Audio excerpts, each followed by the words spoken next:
update ng bayan. Maasahan anumang panahon.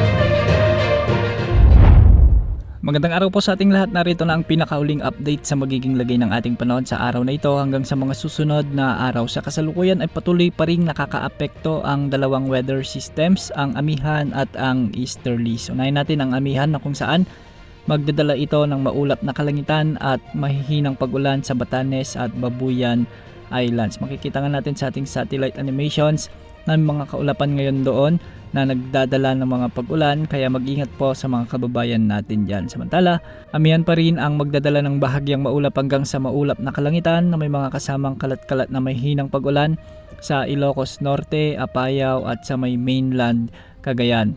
Para naman sa Metro Manila at nalalabing bahagi ng ating bansa, magiging bahagyang maulap hanggang sa maulap din ang mga papawirin na may mga isolated rain showers and thunderstorms.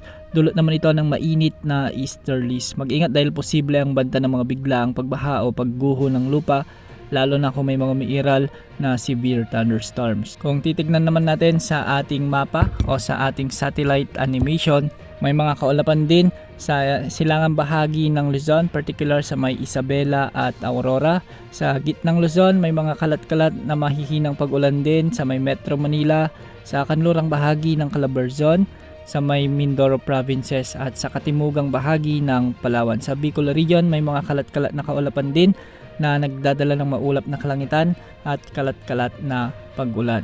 Para naman sa Visayas, asahan naman ang maaliwalas na panahon, maliban na lamang sa bahagi ng Negros Island region na kung saan may mga kalat-kalat na kaulapan din na nagdadala ng mga kalat-kalat na may hinang pag-ulan. Ganitong senaryo din ang inaasahan sa Bohol, Cebu Province, sa may Samar at Leyte provinces. Ngunit sa Mindanao, asahan naman ang mga katamtaman na mga pag-ulan, lalong-lalo na sa may Northern Mindanao, sa ilang bahagi ng Soc-Sargen at Caraga.